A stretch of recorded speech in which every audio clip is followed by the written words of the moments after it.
ఓం అరుణాచల శివ. కాలినడకన గిరిప్రదక్షిణ చేయడానికి ఉదయం 6:30 కల్లా స్టార్ట్ అయ్యాము.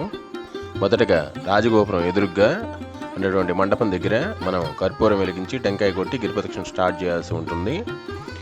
ఇక్కడి నుంచి మనం ఉత్తరం నుంచి దక్షిణం వైపుకి వెళ్ళాలి. మనం ఎప్పుడు కూడా మనకి అరుణాచల పర్వతం కుడివైపు ఉండేట్లుగా చూసుకోవాలి. కొంత దూరం నడిచిన తర్వాత మనకి ఎడం వైపున ఇంద్రలింగం షాపుల మధ్యలో ఉండటం వల్ల మనం కొంచెం కనిపెట్టడం కష్టంగా ఉంటుంది కొత్తగా వచ్చిన వాళ్ళకి. ప్రస్తుతం రోడ్డు మరమ్మతు పనులు కూడా చేస్తూ ఉండటం వల్ల బోర్డులు కూడా తీసేశారు. మీరు కొంచెం కనిపెట్టి ఉంటే మనం దేవాలయం దాటి కొంత దూరం నడిచిన తర్వాత మనకి ఎడం వైపు షాపుల మధ్యలో ఈ యొక్క ఇంద్రలింగం కనిపిస్తుంది. ఇంద్రలింగం దర్శన అనంతరం రోడ్డు పడమర వైపుకు వెళ్తుంది. మనకి ఇప్పుడు కూడా అరుణాచల పర్వతం కుడివైపు ఉండేట్లుగా చూసుకోవాలి. మనం పడమర వైపు ఈ రోడ్డులోనే వెళ్ళినట్లయితే మనకి కొద్ది దూరం నడిచిన తర్వాత కరుప్పగర్ వినాయక ఆలయం మనకి రోడ్డుకి ఎదురుగ్గా కనిపిస్తుంది. అక్కడి నుంచి మనం లెఫ్ట్ సైడ్ వెళ్ళవలసి ఉంటుంది. ఆ దారిలో వెళ్తే కొంత దూరం నడిచిన తర్వాత కామాక్షి అమ్మన్ ఆలయం వస్తుంది.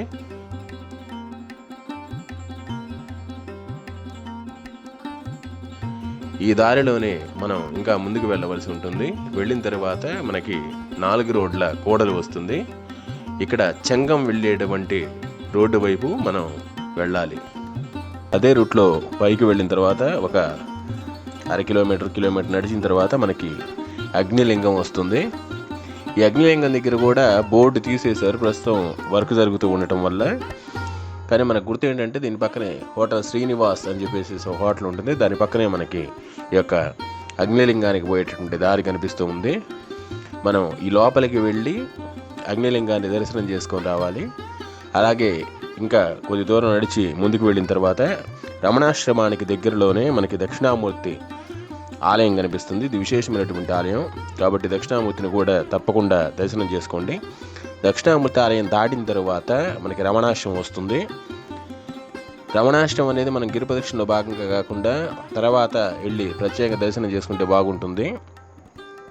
రమణాశ్రమం దాటిన తర్వాత కొంచెం దూరం వెళ్ళిన తర్వాత మనకి తెలుగు మహారచయిత అయినటువంటి చలంగారి సమాధి కూడా కనిపిస్తుంది.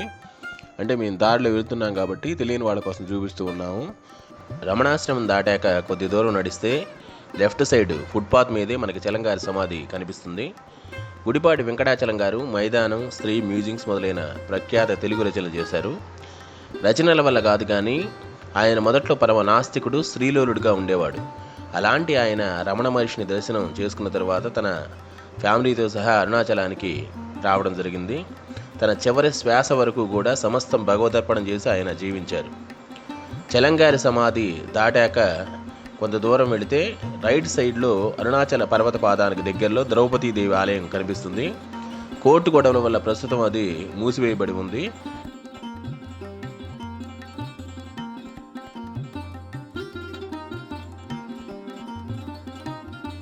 గూగుల్ ఎర్త్లో పైనుంచి చూస్తే ఈ ఆలయం ఎదురుగా నాకు మేజ్ లాంటిది కనిపించింది. అదేంటో నాకు అర్థం కాలేదు.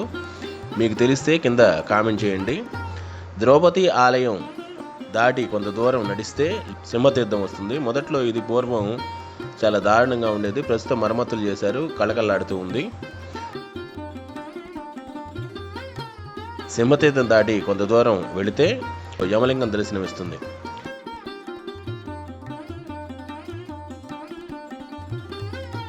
యమలింగం దాటిన తర్వాత మనం గుర్తుంచుకోవాల్సిన విషయం ఏంటంటే మనకి రోడ్డు 2గా చీలుతుంది. కొంత దూరం పోయిన తర్వాత ఒక రోడ్డు ఎడం వైపు చెంగం పోయే రోడ్డు, ఇంకోటి గిరి ప్రదక్షిణ రోడ్డు.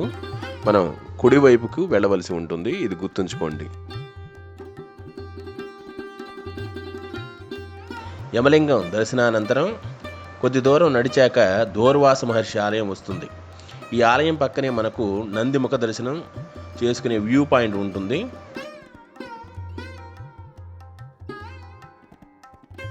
ప్రస్తుతం షాపుల వాళ్ళ ఆక్రమణ వల్ల ఈ వ్యూ పాయింట్ కనపడకుండా పోయింది.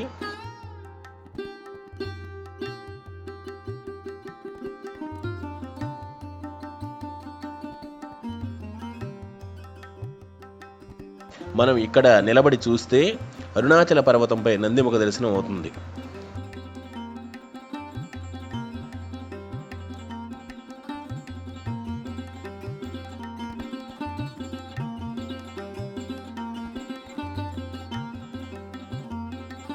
నందిముఖ దర్శన అనంతరం నైరుతి లింగం వైపు బయలుదేరాము. గిరి ప్రదక్షిణ చేసే సమయంలో భక్తులు గుర్తుంచుకోవాల్సిన విషయం, ఎప్పుడూ కూడా ఓం నమ శివాయ అనే పంచాక్షరి మంత్రం జపిస్తూ ఉండాలి. మధ్య మధ్యలో అరుణాచల పర్వతాన్ని దర్శిస్తూ నమస్కరించుకోవడం వల్ల మనకి గిరి ప్రదక్షిణ చేసినటువంటి ఫలితం సంపూర్ణంగా లభిస్తుంది. నైరుతి లింగానికి వెళ్ళే దారిలో లెఫ్ట్ సైడ్ మహాశక్తి మరియమ్మన్ టెంపుల్ వస్తుంది. ఈ ఆలయం వద్ద సహజ సిద్ధంగా ఏర్పడిన శివలింగం దర్శించుకోవచ్చు. ఇది చెక్కిన శివలింగం కాదు, గాలి నీరు ద్వారా సహజ సిద్ధంగా ఏర్పడిన శివలింగాన్ని తెచ్చి ఇక్కడ ప్రతిష్ఠ చేశారు.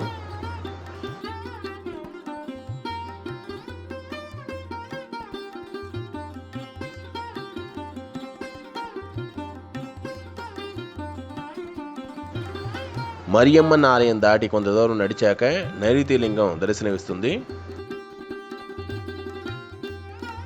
ఇది రోడ్డు నుండి కొద్దిగా లోపలికి ఉంటుంది. లోపలికి వెళ్ళి దర్శనం చేసుకుని వద్దాం.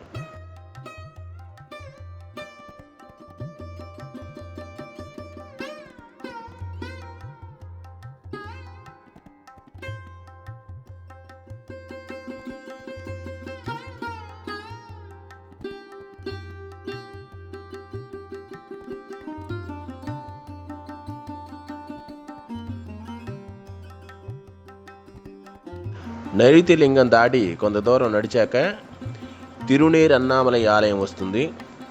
సూర్య భగవానుడి యొక్క కిరణాలు నేరుగా ఇక్కడ శివలింగం మీద పడటం వల్ల ఈ ఆలయానికి తిరునేర్ అన్నామలై అనే పేరు వచ్చిందని చెబుతారు.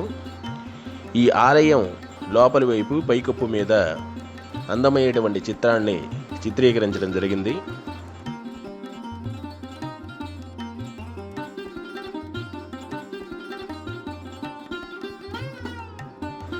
ఇక్కడి తిరునేర్ అన్నామలై స్వామివారిని దర్శించుకొని ముందుకు సాగుతాం.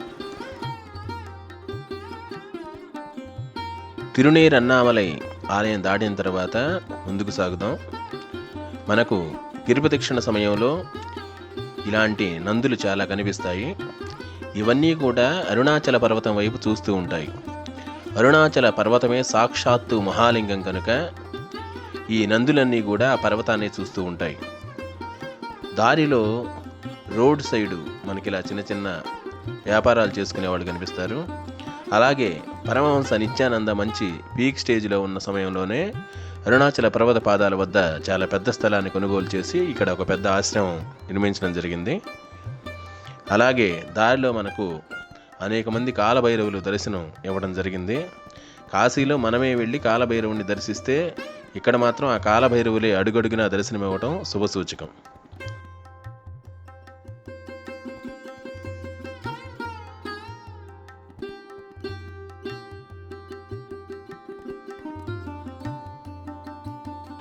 అలాగే ముందుకు సాగితే సూర్యలింగం దర్శనమిస్తుంది. ఇది అష్టదిక్పాలక లింగాల్లో ఒకటి కానప్పటికీ దర్శించదగినటువంటి లింగాలలో ఒకటి.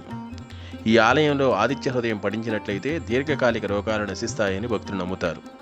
సూర్యలింగం దర్శనానంతరం ముందుకు సాగినట్లయితే దారిలో పెద్ద పెద్ద వెంకటేశ్వర స్వామి వారి పాదాలు కనిపిస్తాయి. పక్కనే పూర్వం ఒక చిన్న గుడి కూడా ఉండేది. ప్రస్తుతం అది పడేసి నూతన ఆలయం నిర్మించేటువంటి ప్రయత్నం చేస్తున్నారు. కొద్ది దూరం వెళ్ళాక అరుణగిరిపై ఇలా దట్టమైన పొగ కనిపించింది. అరుణగిరి సహజంగానే అగ్నిలింగం కనుక అగ్ని ప్రమాదాలు నిత్యం ఇక్కడ సర్వసాధారణం. ఇలాగే ముందుకు సాగినట్లయితే కొద్ది దూరం పోయాక వరుణలింగం దర్శనమిస్తుంది.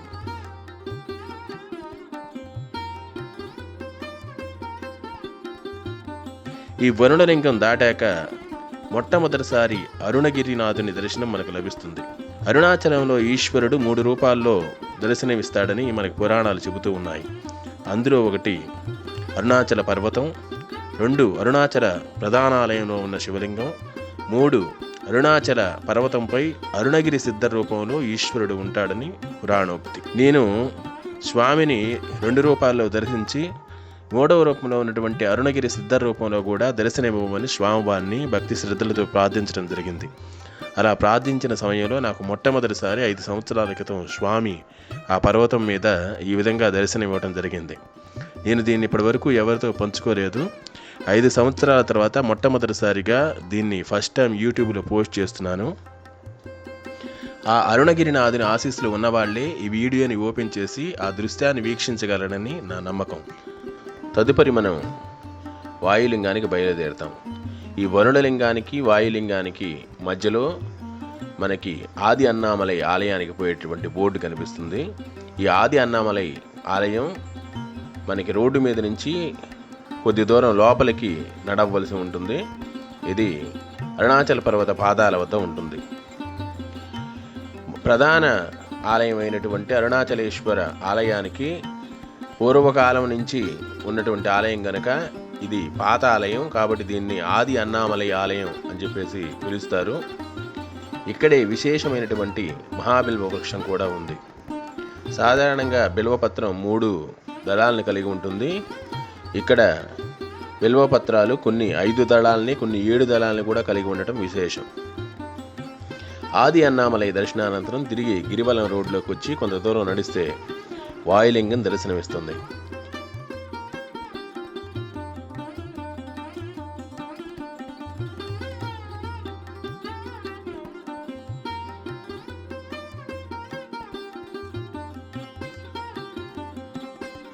వాయులింగం దర్శనం చేసుకొని తిరిగి మరికొంత దూరం నడిస్తే చంద్రలింగం కనిపిస్తుంది.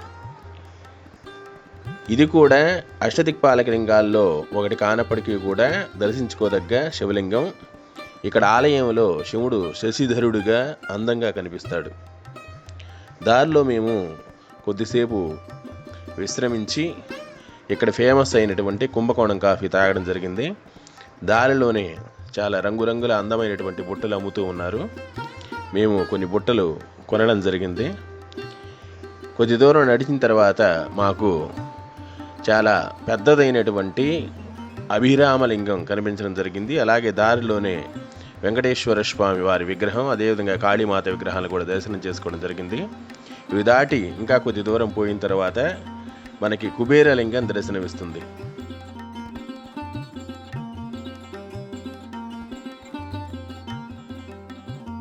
కుబేరలింగం అష్టదిక్పాలక లింగాల్లో 7వది.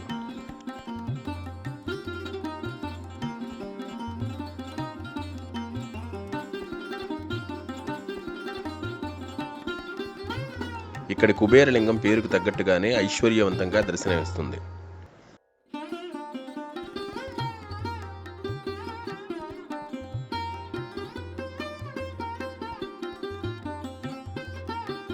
కుబేరలింగం దర్శనానంతరం కొద్ది దూరం నడిస్తే రోడ్డుకి లెఫ్ట్ సైడ్ మోక్షద్వారం వస్తుంది.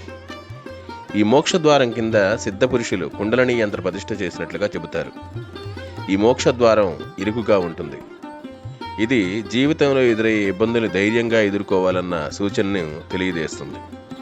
అంతేకాకుండా యోగ సాధనలో శరీరంలోని కుండలిని శక్తి జాగృతమయ్యి ధ్యాన మార్గంలో ఉన్నత స్థాయికి వెళ్ళడానికి ఆత్మస్థితి ప్రాప్తమయ్యి మోక్షం కలిగేలా చేస్తుందని భక్తుల నమ్మకం. మోక్షద్వారం దాటి కొంత దూరం నడిచాక లెఫ్ట్ సైడు పంచశిఖర దర్శనం కలుగుతుంది. శివుడి అష్టోత్తరాలలో పంచవక్త్రాయ నమః అనుంది, అంటే 5 ముఖాలు కలిగిన వాడు అని అర్థం. అదేవిధంగా ఇక్కడ అరుణాచల పర్వతంలో 5 శిఖరాలు మనకు దర్శనమిస్తాయి.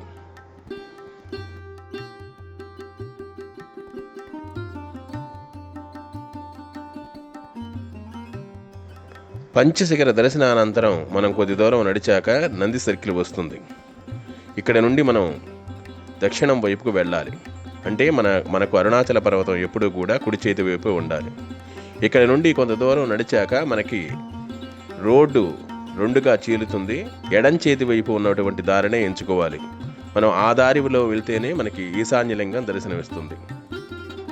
ఈశాన్యలింగానికి దగ్గరలో తమిళనాడు ప్రభుత్వం వారు అరుణాచలం వచ్చే భక్తుల సౌకర్యార్థం ఆలయం అనే పేరుతో భక్తులకు వసతి గృహాల్ని నిర్మించడం జరిగింది. ఇక్కడ కూడా తక్కువ ధరల్లో మీకు వసతి లభిస్తుంది. అష్టదిక్పాలక లింగాల్లో ఆఖరిదైనటువంటి ఈశాన్యలింగాన్ని భక్తులు దర్శించుకొని ఇక్కడ కొద్దిసేపు విశ్రమిస్తారు. అనంతరం భక్తులు ప్రధాన ఆలయం వైపు బయలుదేరి అరుణాచల ఆలయ రాజగోపురం వద్దకు చేరుకొని ఆ ఎదురుగా ఉన్న మండపం వద్ద తిరిగి కర్పూరం వెలిగించి టెంకాయ కొట్టడం ద్వారా ఈ యొక్క అరుణాచల గిరి ప్రదక్షిణ సంపూర్ణమవుతుంది. ఓం అరుణాచల శివ.